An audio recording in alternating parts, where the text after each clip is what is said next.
Sherry, we are ready. Thanks, Marcy. Warm greetings from Southern California. My name is Sherry Mueller, and it's my privilege to serve as the co-president, along with Joel Fishman, of the Public Diplomacy Council of America. It's also my privilege to welcome you to this webinar featuring Senior Foreign Service Officer Christopher Teal. This is our first Monday forum, and First Monday forums are co-sponsored, of course, by PDCA, also by the USC Annenberg Center for Communication, Leadership, and Policy. And now in a rekindled partnership, they're also co-sponsored by the George Washington University Institute for Public Diplomacy and Global Communication. I want to say a very special thanks to Marcy Falk-Bedos, our moderator and primary tech host today. She served as our Hans Tom Tuck Graduate Fellow last year and is currently working at the American Councils for International Education. She's backed up with another tech host, Claudia Del Pozo, our current Hans Tom Tuck Fellow. They remind me to ask you to put your questions in the Q&A box, and any need for technical assistance, please put that in the chat box.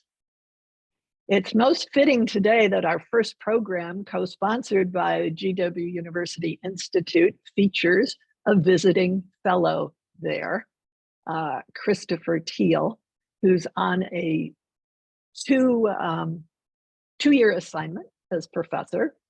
And he's an educator, an author, a filmmaker. I was particularly interested to note when I was looking at Chris's background that with Juan Williams, he co-authored a biography of Thurgood Marshall right before he joined the Foreign Service in 1999. He's also a contributing author to Inside a U.S. Embassy, Diplomacy at Work. So it's no surprise that one of his positions was Director, Mid-Level Career Development and Assignments within the Bureau of Global Talent Management. He's been a professor at Inter-American Defense College, Arizona State University. He's a recipient of a PDAA award for his work in Guadalajara, Mexico. And it is really a pleasure. Chris, thanks so much for joining us. And we're excited to learn about your creation and A Diplomat of Consequence. Over to you.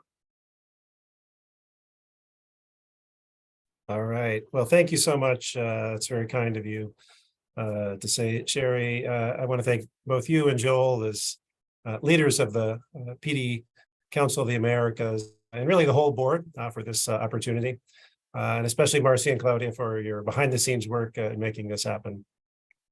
I appreciate all the work that the Public Diplomacy Council is doing to really raise the profile of PD work, and working with great people and organizations really all around the world. And I'm especially thrilled to be able to be here today to take part in this discussion, given the mark of Black History Month, to speak about the importance of somebody that I was just impressed with, a man named Ebenezer Bassett. Now, a lot of people had not heard of Ebenezer Bassett. I was among them. And when I began my very first tour as a junior officer, I was assigned to the embassy in the Dominican Republic. And I remember very clearly, even though it's a couple of decades ago, walking into the embassy, and you see the former ambassadors there along the wall heading to the ambassador's office, and seeing Ebenezer Bassett's portrait. And nobody knew who he was beyond a face on the wall. And what was startling to me was not only the impressive fact that he was in fact the first African-American diplomat. Even more startling was when I found out that nobody knew him. He had really actually kind of been forgotten. And especially when I discovered more about Bassett's incredible story. So this was a man who had been really throughout his life a trailblazer as a student, as an educator, as an abolitionist, and yes, even as a diplomat. I think it's important we tell these stories. And, I saw a recent documentary that was out on PBS called Becoming Frederick Douglass. And Douglass's birthday is going to be coming up here later in the month. And Douglass obviously was important for many reasons in his own right. But there was a segment in this documentary where one of the people being interviewed made the incorrect claim that Douglass was the first African-American diplomat. And I've heard this actually many, many times. There is that assumption. And to me, it showed just how much work still needs to be done to, one, correct the record, because Bassett actually preceded Douglass by 20 years, but also to really know and understand more about Bassett's unique individual contributions, the impact that he had. Yes, there was this 4-decade friendship with Frederick Douglass, but Bassett's role was really independent of Douglass. And so, I've spent the last couple of decades during my career as a diplomat, kind of embarked on this labor of love. One, to raise the profile of Bassett as a pioneer. I hope you'll see in the documentary, among the impressive aspects of his work, that he was really one of the earliest advocates of human rights as part of foreign policy. And so really get to know Bassett a little bit more. I'm glad to say that others have picked up on this since I kind of began to publicize his story when I first ran across him. His alma mater, now Central Connecticut State University, has a Ebenezer Bassett Award and a scholarship. They've named the building on campus after him. There's more mention of him in articles and movies. And so I think there's increasingly a greater recognition. But it's clear to me that our work is really not done when it comes to rescuing the Bassett story as a great forgotten American hero in history. That's why I worked on a book and a documentary about him. And it's why I'm continuing to do outreach today, because I think, especially with a new generation, it's really important to understand him and his legacy. And that's particularly true as we talk about our legacy of diversity in diplomacy. Bassett's story is one that I hope can really inspire others to think about how they too could contribute to international affairs. So I don't want to talk too long, and do give you a chance to watch the movie, and hopefully we'll have a little bit of time to answer some questions and discuss more afterwards. So thanks very much for this opportunity, and look forward to seeing everybody after the showing. So Marcy, I guess I'll turn it over to you.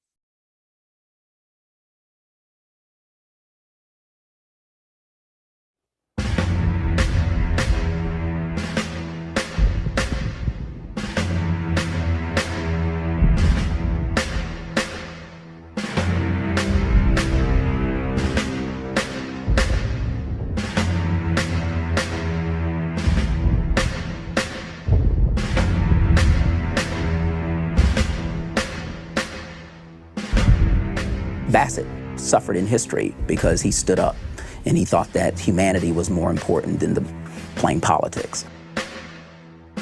He did what was right at the time that was required, regardless of the circumstances, and he was willing to pay the consequences for it. Bassett really showed us that being courageous is the right thing to do. I think he stepped into every one of those things because he truly believed he can make a difference. During a time of unrest, he was able to save so many lives. He embodied this honest integrity. He paid a cost, and the cost was a cost to his legacy. Bassett was definitely a leader because he was all about doing the right thing, even in the face of not being backed by the State Department. Bassett, who survived civil war in the United States, struggled in the midst of another civil war, this time in Haiti.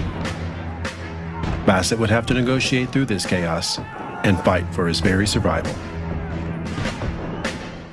The awful fact stares me in the face that we are all under a reign of terror. Do you know who this man is? Do you know how significant he is? Ebenezer Bassett was a man of consequence. As the first African-American diplomat, Bassett had a remarkable journey. And that journey starts with a remarkable family. Genealogically, Ebenezer's great-grandfather, Pero, surely endured the Middle Passage, the greatest forced migration in world history. Somehow he came to the Naugatuck Valley, which was then known as all of Derby. Derby was a large geographical area at that time. Now it's the smallest city in Connecticut. Slavery is not something contained to the antebellum South. Slavery is a worldwide institution at the time. It existed north and south. Pero and his wife Hagar had at least 2 children, also born into slavery in colonial Connecticut. But the New England colonies were soon bursting with revolution, and African-American slaves soon joined that rebellion and gained their freedom. A lot of towns in Connecticut they were like local ordinances, for lack of a better term, that when they were forced to raise troops for the Continental Army, they were looking at bodies, similar to the Civil War when every town had a quota to raise. And it was expedient for some owners to allow their slaves to enlist. Ebenezer Bassett's grandfather, Tobiah, did indeed enlist, and in the process won his freedom in his newly independent country. He and his wife, Rachel, would have children that would also become leaders in Connecticut, including Eben Tobias. Again, the significance of his father and his grandfather is they were black governors. And I think a lot of people look at what that meant, and people kind of celebrate what that is. But if you really understood the context, the context was really about control. It was about white leadership of the times controlling the black community and having some insight into the black community. So you allow them this structure. But to me, I think that they used the position as a way of creating opportunity. Though a leader in the community, Eben Tobias tended a family plot that likely belonged to a white Bassett family in Derby. Eben Tobias married Susan Gregory, a Pequot Native American, in the early 1830s, and they have 3 children, including Ebenezer D. Bassett in 1833. They were definitely tenant farmers. He's listed in the 1850 census at 16 years old, along with his 2 siblings and his 2 parents. So there's 3 kids in the family. And he's listed there at 16 years old as a tenant farmer. So we know he was farming alongside his father. Part of the integration of Derby, which kind of separated itself from other Connecticut towns and other towns throughout the United States, is everyone was afforded an education, whether black, white, whatever. Everybody was afforded an education. Because if you think about the times that he was born in, that it would have been more profitable for his family to have Bassett be a laborer than to sit in a classroom. You know, that's money. He could have been out there laboring, bringing that money back. So what was that sacrifice to them? To say that education, you being able to be an educated man, is more important than the well-being or the financial contributions that your labor could provide for us. In fact, his brilliance was too great to simply allow Bassett to remain in Derby, and members of the community helped Bassett attend a college prep school, the Wilbraham Monson Academy in Massachusetts. His academic success there would have placed him on track for university education, except for one factor. Ebenezer was black, and no college in the area had yet integrated. That would soon change. He probably did decide to become a teacher, and the place to do it was some Connecticut State Normal School, which was in its infancy. And New Britain was a split community, but it had a very large population of its citizens that were abolitionists, that believed in the freedom and equality. Bassett emerged at the right time for this community.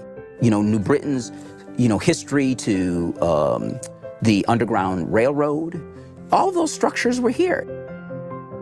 And this young black man is going to be in the first graduating class, and he is going to not only be in that class, but he is going to give the address. With a degree in hand, Bassett set off to make a difference and accepted a challenging job to teach in New Haven. He taught at the Whiting School in New Haven. He taught 30 or 40 unruly kids, straightened them out, and made them good students. It showed him the character he had. But New Haven becomes the cradle of his adult life. He meets and marries Eliza Park. New Haven in the 1850s, again, is the crossroads for every reform movement. Everybody comes to New Haven. What are the issues? Civil rights, education for black children, female education. Most importantly in New Haven, Bassett befriended the man that would change his life, Frederick Douglass. So their relationship really begins in what we deem as sort of this abolitionist tradition. And what's fascinating is they really meet when Douglass actually is a speaker. And what we find is, as Bassett is a prominent local school teacher in and around Connecticut, he had to go see this great orator, Frederick Douglass. I think that really moved something in Bassett, and then that's when we really see that cross connection really beginning of their relationship, and it just blossoms from there. If you're meeting Frederick Douglass, who's always talking about a better nation for blacks and abolitionism and the evils of human bondage, it's kind of hard to believe Bassett's not going to be highly influenced by this. He's not going to take up the cause. With his deep, booming voice and fierce, imposing presence, the abolitionist made a forceful and unrepentant advocate for full equality for blacks. And no doubt, Douglass pushed for something else in his young protege. It was not enough to be black and educated. He challenged Bassett to give something back to his community. Taking that challenge and building upon his love of learning, Bassett left Connecticut to become a teacher and principal at the Institute of Colored Youth in Philadelphia in 1855. It was there that Bassett really came into his own as a voice for human rights. Philadelphia obviously even though it is very close to the Mason-Dixon line. It is a city where escaped blacks go to. I know Bassett was very familiar with the Underground Railroad. I'm certain that he was influenced by what his grandparents probably endured and what he would see close up in Philadelphia. But Philadelphia was also highly influenced and continues to be, I think, sometimes to this day, by Quakers. But I think, if anything, Philadelphia made him more aware, more active, more committed to a lot of these civil rights causes. Under Bassett's leadership, the ICY became known for its academic excellence. Going beyond a strong classical education, Bassett pushed his students with a greater political awareness. He invited political and abolitionist leaders such as Douglas to give lectures whenever they were in town. Things radically changed with Abraham Lincoln's election and the collapse of the Union in 1860. Nonetheless, many Northerners were initially reluctant to be drawn into the battle. When Civil War breaks out, and it is a matter of war for the Union, but more importantly, I think there are a lot of people that understand right from the beginning that it's going to be much more than just war for the Union. It is going to be a war of emancipation and freedom. The Emancipation Proclamation is going to be issued after the Battle of Antietam in 1862 informally. Lincoln would issue it formally on January 1st, 1863. And once he did so, there became provisions, political provisions and legal provisions for the recruitment of black men into the Union Army. In fact, for many in the North, the war remained remote until the summer of 1863. Though the Battle of Gettysburg would end in a Union victory, the threat shook the North, and support for arming militias of any able-bodied men grew. The time had come for Bassett and Black Philadelphia to engage in the fight as well. Just days after the bloody battle in Gettysburg, Bassett helped convene a massive crowd to downtown Philadelphia in an effort to recruit black soldiers. He had the honor of being the second speaker of the night, presenting the resolution, and making a rousing speech immediately before Frederick Douglass. Bassett would pretty much riff off the sort of call the men to color of arms in terms of sort of that battle cry, this idea of African-American men sort of using the institution such as the military to bring down the walls of slavery and see that, they're basically taking an active role of actually having African-American men participate, be they free or, enslaved.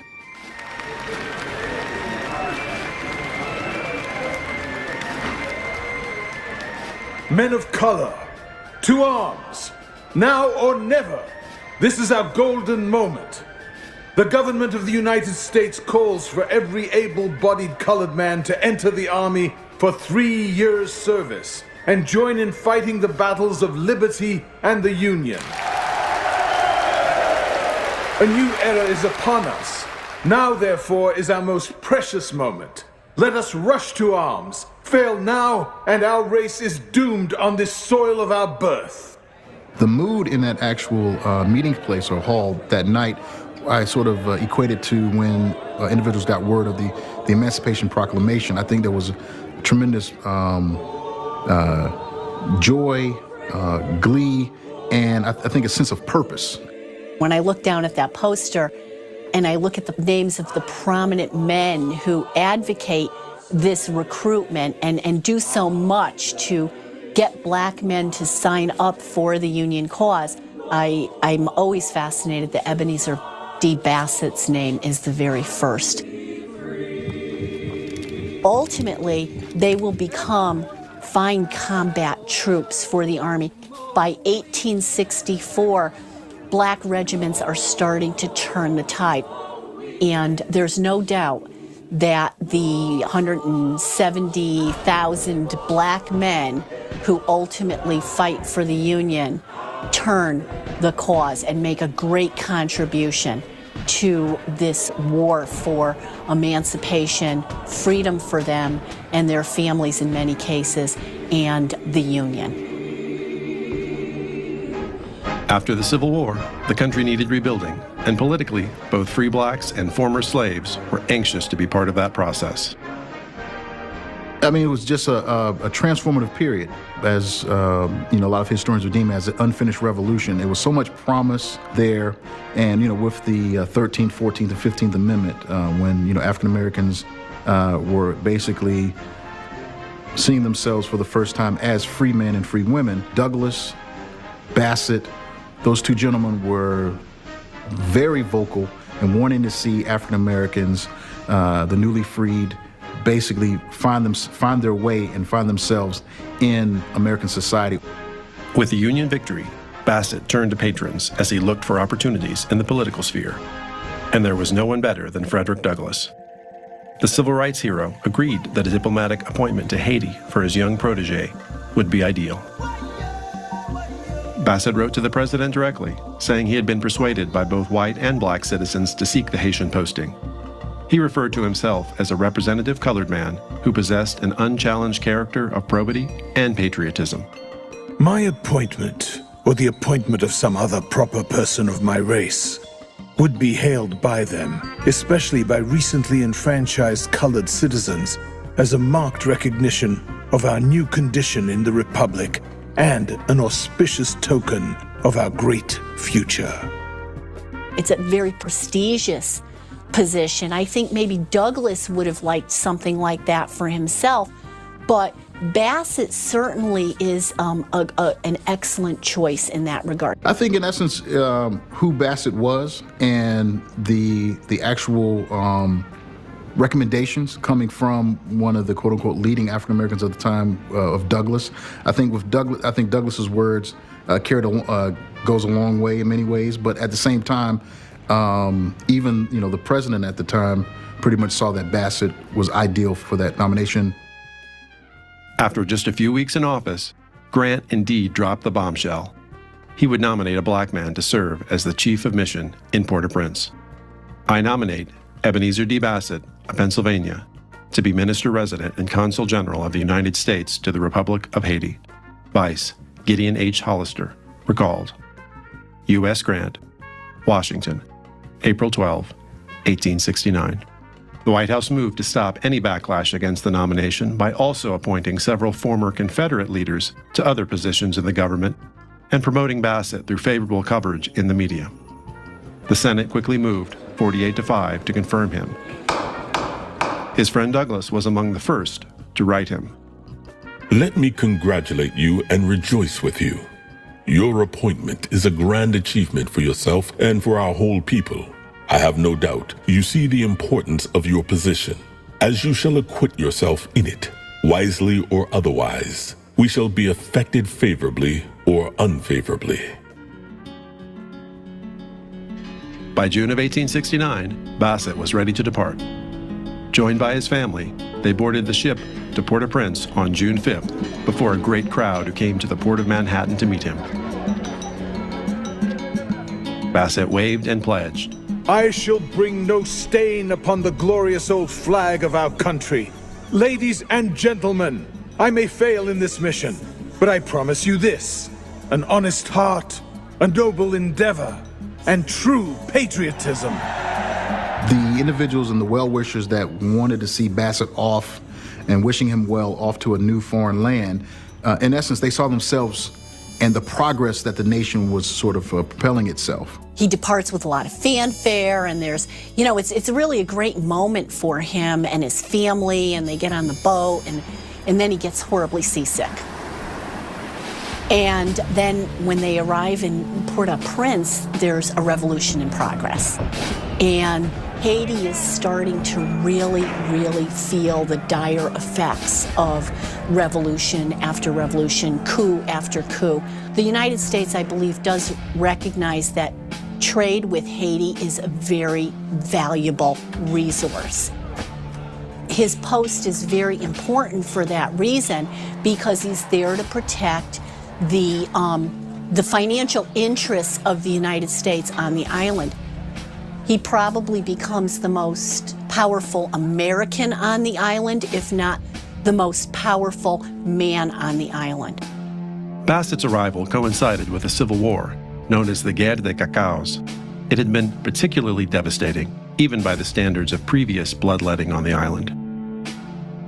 By the autumn, Haitian President Sylvain Selnave controlled barely a tiny portion of Haiti. After the northern city of Cap-Haitien fell to the rebel leader, Jean-Nicolas Nissaz-Sauget, Bassett had a difficult choice to make. As the situation deteriorated, Bassett felt compelled to call for help. He sent a message to Washington, pleading with Secretary of State Hamilton Fish. Gettysburg disabled. No ship here. Please send one immediately and keep it constantly here. The cry for a battleship to protect American interests was one he repeated numerous times throughout the year, but his government in Washington turned a deaf ear to his appeals. Secretary of State Fish instructed Bassett to remain as neutral as possible in hope of avoiding a backlash should the rebels gain full control. The unhappy strife going on there partakes of the nature of a civil war, although it is not recognized as such by us. He really had to learn on his feet in many ways, and that's discussed in the annals, where he's propelled and thrust into this bloody coup and this battle power struggle, and he has to figure out quickly how can he, as a diplomat, sort of smooth things over. A diplomat has two charges. Major charge is to execute the foreign policy of the U.S. The second charge is to make sure that the country that we're in understands that the U.S. has the best interest of not only the U.S., but of that country in mind. As the fighting worsened, Bassett joined with his fellow diplomats from the British and French embassies and went marching up to the palace to try and negotiate an end of the conflict and to ask Selnave to step down. The Haitian president refused. In the end, there was little they could do to hold back the waves of discontentment as rebel troops swarmed through Port-au-Prince. From his residence overlooking the city, Bassett and his family heard cannons booming as Sauget's forces pounded the city. A few errant rounds even landed near the Bassett's property. Civilians rushed for cover, many coming onto Bassett's 15-acre compound. Soon, almost 3,000 terrified women and children refugees filled the grounds of his home. Eliza Bassett and her young children attempted to assist as many as they could, but in the end, they were simply overwhelmed. What jumps out at me is, again, sacrifice. His ability to sacrifice, and it's not he sacrificed for himself and for his protecting his own good, but his family was there. That's the thing that blows my mind. It's like I can understand somebody doing the things that he did, but your family is there. He's really pioneering the concept of political asylum. Bassett is in the immediate proximity of people who can be slaughtered in front of him, and he protects them. He does resolve things successfully. I think he's a remarkable example of diplomatic ability, white or black. Eventually, the rebels struck the fatal blow, destroying the palace as Selnave fled across the Dominican border, vainly seeking help from his ally, President Buenaventura Baez of Santo Domingo. But he was quickly captured by Dominican rebels allied to Sauget and brought back to Haiti for quick justice, executed in the smoldering ruins of his former palace. Bassett then negotiated with Sauget for the release of thousands that still sat panic-stricken in his compound. Sauget was reluctant, demanding a list of refugees so that he could determine who might be political enemies. Bassett refused, boldly telling Sauget, "You will pardon me for reminding that the holding of women and children as hostages is repugnant to modern civilization, and especially to the government of the United States." Sauget finally gave in. With little regard for his personal safety, Bassett escorted the refugees into the heart of the capital to return to their homes. Others captured did not fare as well as Bassett's group. Many were quickly killed, having their throats slit, because the new government did not want to waste time on trials. Bassett was a very good example of leadership. In terms of human rights, he stood up and he accepted refugees who would have otherwise been killed. That was against the policy of the State Department. But he was on the ground and he realized that this was something that he had to do. And of course, when it worked out well, everybody in the State Department took credit. He made the decision unilaterally that he was going to bring people in and save those lives. And to me and my family, that is one of the most significant contributions that Ebenezer Bassett made in his lifetime. Bassett dealt with numerous confrontations over his 8-year assignment to Haiti and the Dominican Republic.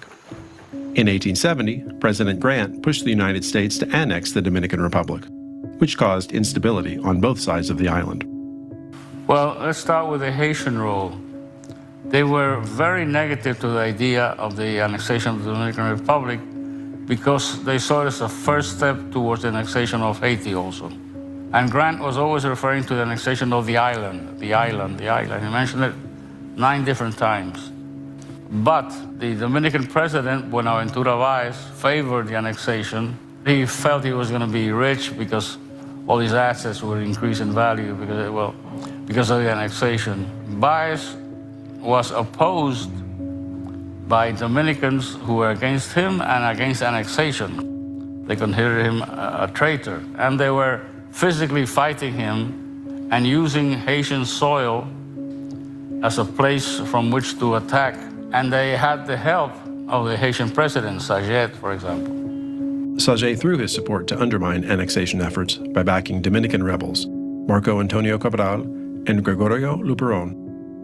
Secretary Fish instructed Bassett to warn the Haitians against supporting an uprising on the Dominican side while the sensitive negotiations were underway. Bassett repeatedly went to the Haitian government to demand a withdrawal, but Bassett refused. Political leadership in Washington became agitated, and the U.S. Navy sent 7 warships to press the point. If Bassett were unsuccessful in his negotiations, the State Department instructed him to break diplomatic ties with Bassett and leave. Bassett knew it would lead to a war throughout the island and was insistent that he be allowed to let diplomacy work.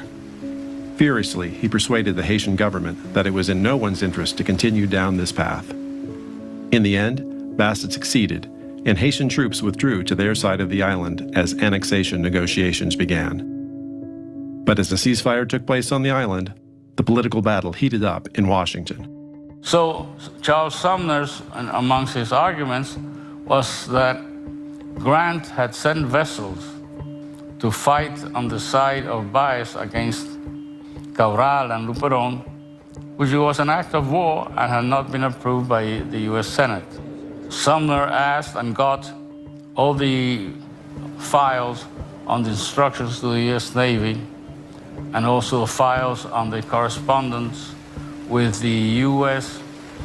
commercial representatives in Santo Domingo, who were very hostile to the annexations because they knew that Valles was a dictator, they knew the population was not in favor of it, they knew there was a lot of corruption, and they reported on it. In spite of concerns coming from Bassett's team on the ground, Grant's personal secretary quickly concluded the treaty. It called for American payment of Dominican debts and the eventual statehood for the Dominican Republic. Most importantly from the U.S. side, it allowed for a naval base on the northern coast in Samana Bay. The treaty was rushed to the Senate for a vote, where it immediately ran into trouble with Senator Sumner. Knowing what he did about the corruption and concerns of the independence of another country, he led the charge in the Senate to kill the treaty, where it died after a tie vote. Bassett immediately went to work to repair the relationship on both sides of the island in the next years. He witnessed a relatively peaceful presidential transition in Haiti in 1874 when Bassett turned over control to Michel Domingue. But soon again, Bassett would be confronted with another human rights crisis, this time at his very doorstep in 1875. Ambassador Bassett was ambassador of the United States, while my great-great-grandfather was American consul in Cape Haitian. On the 1st of May, President Michel Domingue went after 3 of his opponents. Bassett, who was killed, and Pierre Montplaisir was killed, and Bois Canal, who was about to be killed, but fortunately he escaped. He was living in Frère near Pétionville and walked to the U.S. ambassador residence and took refuge in it, and Bassett protected him. I was so struck by one of the accounts I had read in which he had sent a dispatch to Secretary of State Fish saying, I didn't know General Canal. This was not someone I had met before. But when he came to me with a few members of his family and asked for refuge, I gave it to him because his life was at risk. That took bravery, that took on-the-spot decision-making. It wasn't dilly-dallying saying, gee, I got to check with headquarters. That would have taken weeks. He demonstrated the very qualities that we're looking for today in the Foreign Service. As General Canal and his relatives staggered into the diplomat's home at 2 a.m. and sought protection, Bassett's best instincts took over. Knowing that Domingue's army was hunting the weary, terrified men, he shut the door behind them, providing the delicate veil of protection that diplomatic immunity offered. He later wrote to Secretary of State Fish, It may be that the instinct for humanity got the better of me. The men before me were not my personal friends. They had never visited my house before, nor I theirs. I had no merely personal interest in them. After a sleepless night, Bassett went into the city and learned that massive arrests were taking place and martial law was now in effect. That afternoon, a close friend warned Bassett that he should return home at once. He found hundreds of armed men outside his gates and more troops on the way. It was clear that the worst-kept secret in Haiti was over, and Canal's location had been discovered. The Haitian president demanded to know the name of every refugee hidden in Bassett's residence. In spite of threats, Bassett steadfastly refused. I must confess that the presence of 1,000 armed men around my country residence, with discontent stamped on their faces and Henry rifles in their hands, does not quite give the best possible ground to my hope. When Secretary Fish heard the news, his first reaction was irritation, wanting to be rid of the problem as soon as possible. Bassett responded, I am not unaware that the ground taken in my several dispatches may not be in accord with the requirements of public law, but circumstances seem to crowd in upon me without warning, and in such a way as to leave me almost no choice. Men maddened by passion, inflamed as I am credibly informed by rum, and elated by consciousness of armed power, were pursuing their fellow countrymen with red-handed violence. To have closed my door upon the men pursued would have been for me to deny them their last chance of escape from being brutally put to death before my eyes.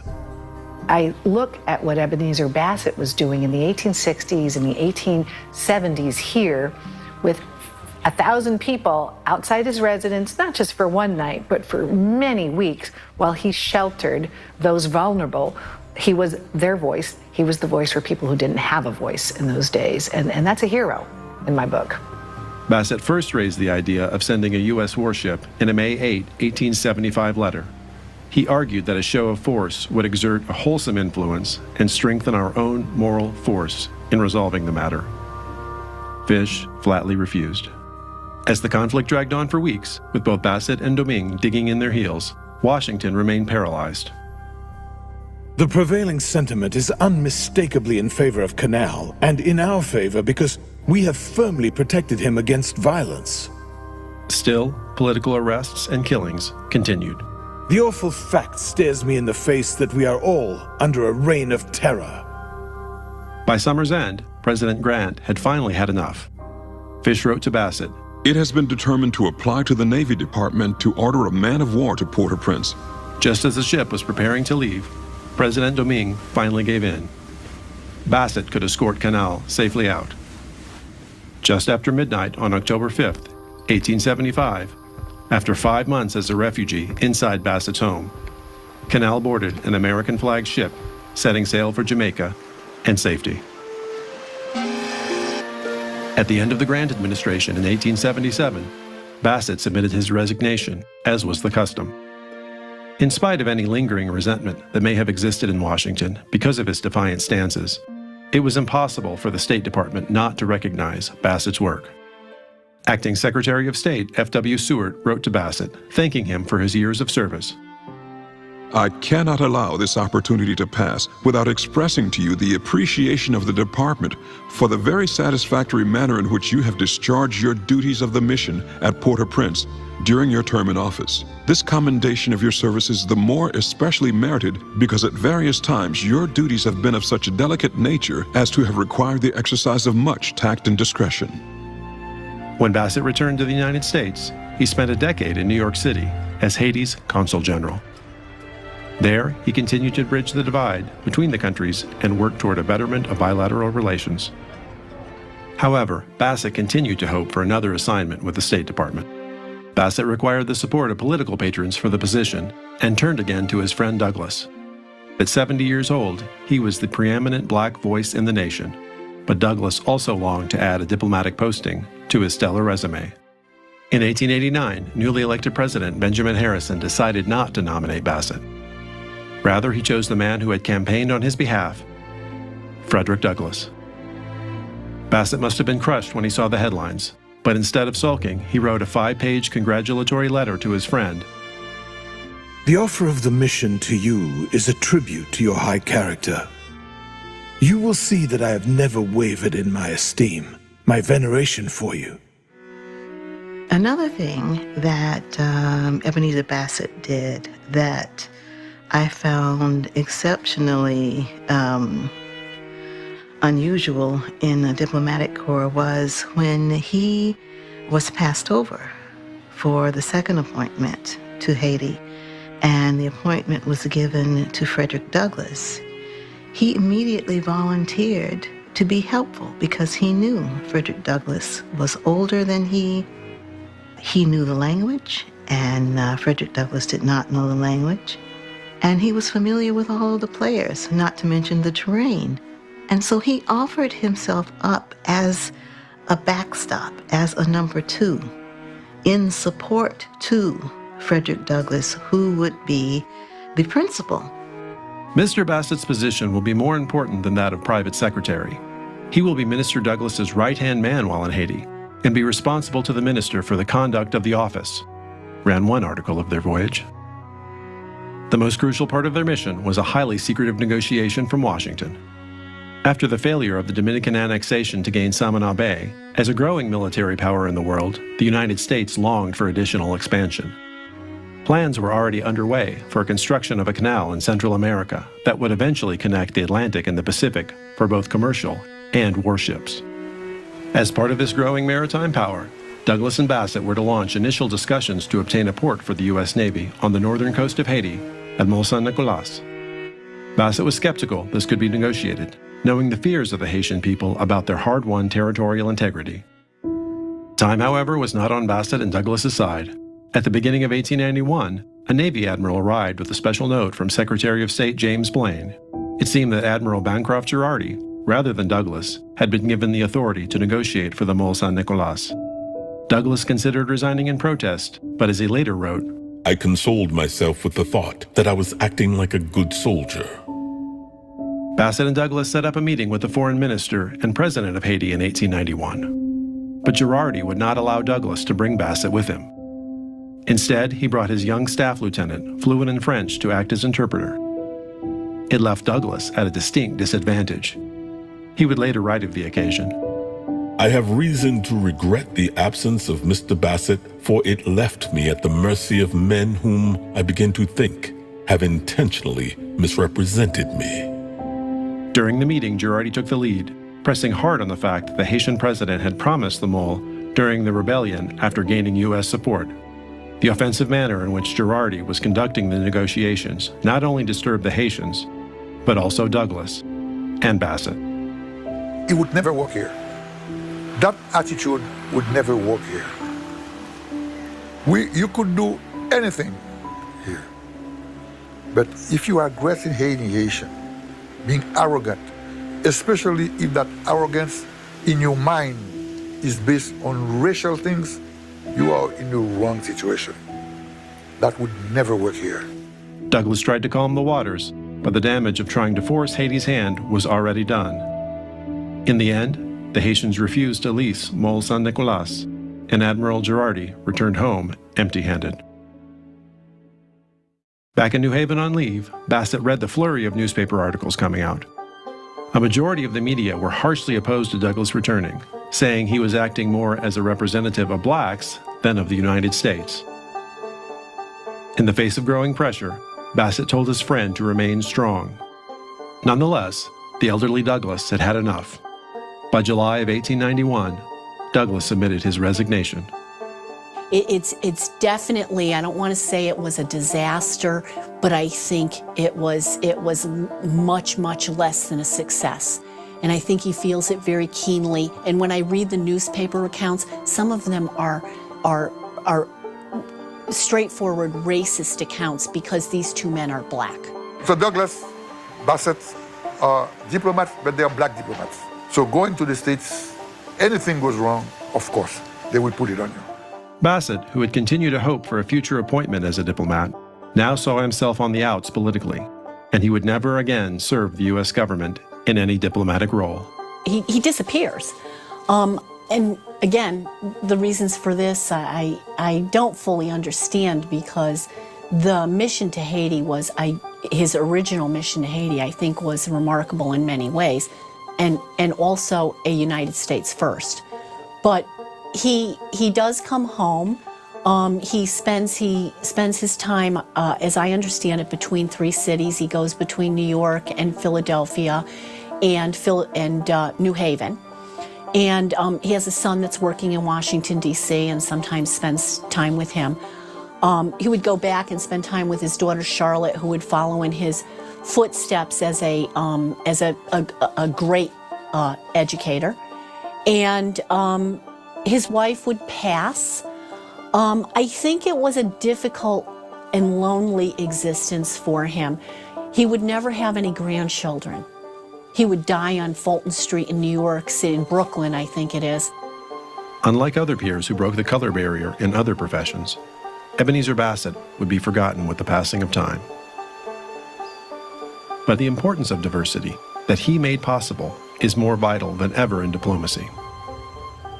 After Bassett's appointment, other African American men would follow in his footsteps representing the United States. In spite of efforts to make our diplomatic corps look more like America, the statistics show there is still a way to go.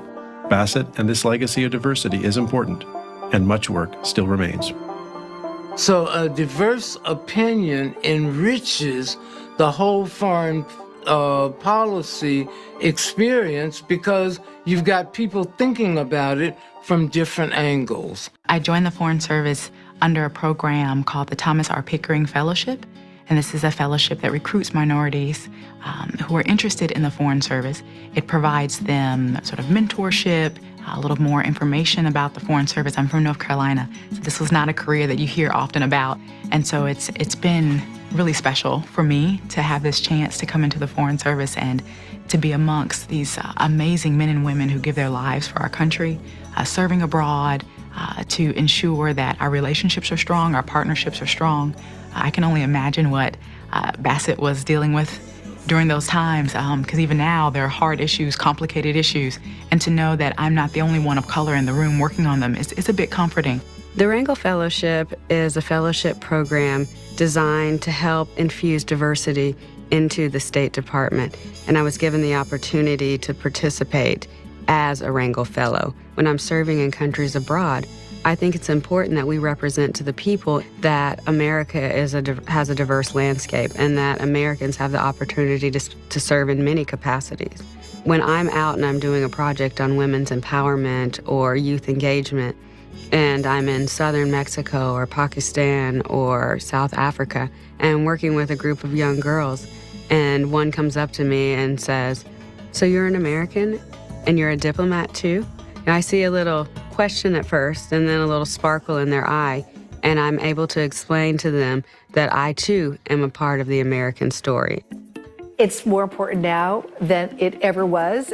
That diversity of opinion, that diversity of experience, I think really helps contribute to us finding the best approaches to the challenges that we face around the world. It also strikes me that who we are and what we look like to the outside world is incredibly important. Every single one of these tours, in a curious and generally conversational way. Every single tour I've been asked, "You don't look like an American. Where are you from?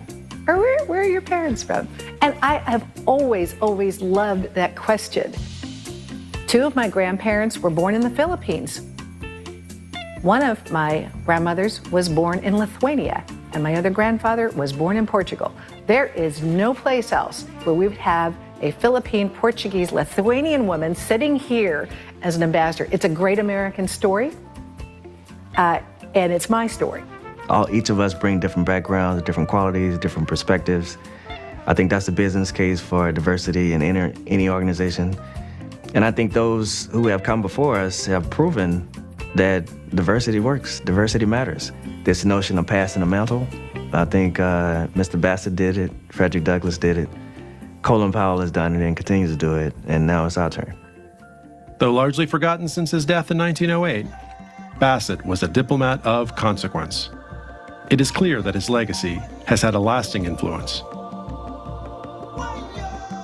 Bassett's courage, leadership, and integrity can now inspire a new generation.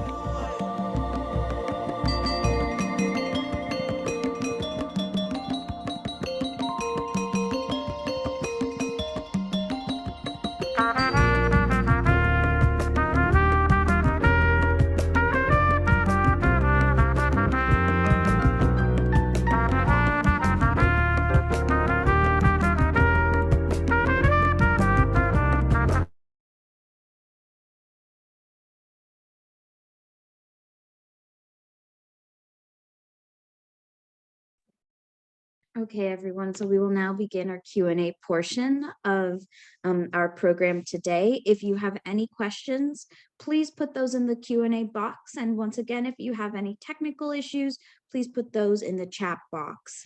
I will begin our moderating session today. So one of the first questions that we have is from Ann Barbaro, and she says, "What archival sources were you able to use in making your film?" Yeah, hi, Ann, thanks. It's a great question. I relied on a lot of information I was able to find at the Library of Congress, at the National Archives, when it looked at his diplomatic work in particular. All of our very old diplomatic correspondence is actually out at Archives 2 in College Park. But really, I connected with several historians in Connecticut to try to gather information that was either genealogical or providing more background and context about his family in Connecticut. Fortunately, there were some records, but unfortunately, we didn't have a lot of records. A lot of slave records are incomplete. A lot of records from the 18th century just don't exist anymore. And so that part was lacking. We were able to piece together, I think, enough to concoct what is a reasonable understanding of that history. I think this was, also one of the frustrations, even though I did get to meet one of Bassett's relatives, the great nephew that I think you saw there, Brian's interview. The family didn't have kind of a lot of historical information as well. There was a photograph of Eliza, so they had that. There's a little bit of information that they had, but unfortunately, part of Bassett's loss through time was the fact that he didn't have those direct descendants, didn't have the grandchildren who grew up and had children of their own to pass on this legacy to. So I think that explains a little bit of the loss. And then, of course, you had the racial politics of the time of the late 19th, early 20th century. And so I think that was also part of Bassett being kind of pushed to the side and forgotten in history. But it was a challenge. I spent a lot of hours sitting at the National Archives, sitting at Library of Congress, looking through documentation when I was working on the book. Hero of Española, and then I was able to use a lot of that material, obviously, for the documentary as well. Thank you so much for sharing that. We do have a couple more questions, and I want to make sure we get to all of them. Joe Johnson asks, what do you think Bassett would have to say about the United States' interests in the current situation in Haiti? Oh yeah, that's a tough one. There obviously is a long, complicated history with our bilateral relationship. Bassett was actually the fourth chief of mission that we sent. We didn't recognize Haitian independence until 1862, and it was during our Civil War. And in part, it was because of the slaveholder fear, I think, of recognizing a country that had liberated itself, that had seen a slave uprising, as the Haitians had done against the French colonial leaders. And so it took quite a while for us from that 1801 time period until 1862 to even recognize Haitian independence. And then obviously we've had a complicated history on both sides of the island, the Dominican side as well as Haitian side, in dealing with sort of expansionism from the US perspective and the desire to maintain that independence. We've had US troops in both countries. And it was sad to see kind of the state of play here over the last few years in Haiti.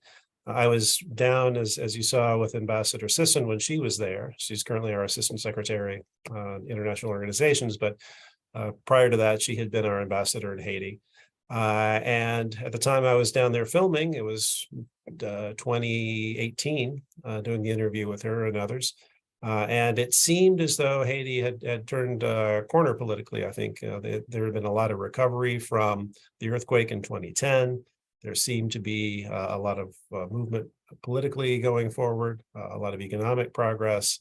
And so I think a lot of people were hopeful things could really pick up for Haiti. Politically, unfortunately, that didn't happen. There continued to be problems with protests, sort of a collapse of the government and the eventual assassination of the Haitian president, which has led to the current state in which it's been pretty intractable. I think not just the US, there's a lot of international partners that are interested in continuing to help the Haitians themselves find a way forward in this. Clearly, there's an understanding that it cannot be imposed externally. The Haitians need to come to an understanding on this and work their own way out of it. But as you saw in the film, in some ways, the situation now isn't necessarily different than other parts of Haitian history. It has had a lot of difficulty with political stability and revolutions and coups d'etat were unfortunately part of that history when Bassett was there, and we're seeing some of the remnants of that legacy now within Haiti. So I think those of us who have lived and worked around Haiti have a lot of interest in seeing it prosper and grow. And unfortunately, that's going to be not in the near future. There's still quite a lot of work that the Haitians themselves have to do. Very true. There's quite a lot of work still left to be done. So thank you for that question. So the next one is with Matthew Asada, who is a current FSO and visiting senior fellow at USC. Matthew says, great story, research and film. Love the contemporary linkages to Ambassador Sisson from Haiti and Pickering Rangel Fellows. So one of the items that struck Matthew was the importance of politics, patrons, and mentors for both Bassett and Douglas. Neither of them would have received their positions through the traditional FS route. So what does this mean for today and DEI and political appointments? Yeah, good question. Good to see you, Matthew. Of course, at that time, and this is prior to the passing of the Rogers Act, 1923, which really created a professional foreign service. So we're at about that 100-year mark with a professional foreign service. Prior to that time, the appointees were largely political appointees, exclusively political appointees. And so maybe you had connections with a country or a language or an understanding of issues there. Often it was just the political patronage of the time. Bassett did have some experience, spoke French. There's a Haitian diaspora community that he knew of and understood the issues. So he had an advantage, perhaps that others did not, but he also had the political backing and support as well. So fast forward this 150 years, Obviously, it's a very different situation. We have both career and political ambassadors at different countries, but our foreign service as such, or our civil service, both those colleagues come through this merit-based track. But I think the department itself has been really working for ways to create not only more diverse recruiting, but how can we do things like mentor, promote, assist individuals that maybe in the past, frankly, would have been overlooked. And so I think we're trying to re-examine how we can do things better. We're ramping up programs like Wrangell and Pickering. Those are extraordinary programs. I've worked with a lot of colleagues who've come through those. One of my classmates when I went through the Deputy Chief of Mission Principal Officer course was Julie Chung. She came through one of these programs. She's our ambassador right now in Sri Lanka. Just to cite one example of somebody I know who's been great, and I've had a lot of great Wrangell and Pickering's work for me. So I think we need to continue to focus on these areas where we can have that broad diversity in foreign policy. As Ambassador Davis talks about, it does help in terms of getting different people from different perspectives thinking about issues and solving issues. But also, when you think about it, literally, we're the face of America, when we're overseas. And so it's important that we represent that diversity of our country. So whether that's ethnic, gender, religious, racial diversity, people with disabilities need to be included, people who were left behind, quite frankly. And I think that's something certainly Secretary Blinken's been working on with a lot of our reforms that we've undertaken in the last couple of years. And we're getting, I think we're beginning to see more and more progress on that, but the work is not done by any means.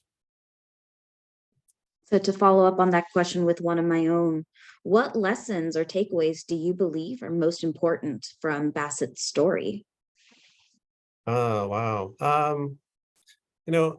Bassett's story, I think, is important on many levels. It's extraordinarily important that we have this early person who integrated the State Department over 150 years ago. So it's important, as an African American story. It's important for his leadership in diplomacy, and especially his advocacy on human rights issues at a time when we were not talking about human rights issues very often. Now it's part of our normal discourse with countries. There's an annual human rights report, for example, that we put out on every country. So it's very normal. 150 years ago, it was not. But frankly, I think when you look at the Bassett story, it's just a great American story. And it's one that I think we can feel proud of, looking at him as a trailblazer, all the work that he did in education, as an abolitionist, in diplomacy, really kind of across the whole career and life of Ebenezer Bassett was really extraordinary. And so that's something I think we can all feel pride in and look up to. And, I think in my work as a diplomat, when I've been overseas, at the end of the day, you need to carry out the policy, but you need to do the right thing. And I think Bassett's leadership and courageous leadership of being able to do the right thing is something that we can all learn from and remember about. Thank you for sharing those lessons with us. So we do have one final question because we only have time for one more. And this is from Vivian Walker. And she asks, is this video being made available to post? If so, where can we find it? Hey, Vivian, good to see you here. Vivian, one of my former bosses.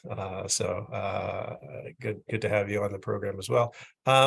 The video, yeah, in fact, I've done a lot of activities with different posts from time to time, working with either their front offices or PAOs at posts. So this is something I pretty regularly do, beam in, and have done it with audiences sometimes at post, or even I think one of the more recent ones I did, Embassy Moldova, we did one with their DEIA council. And so it was really kind of internal, but for us to talk about, here's sort of some of the diversity lessons and issues and helping people think about what diversity inclusion things that a post could do.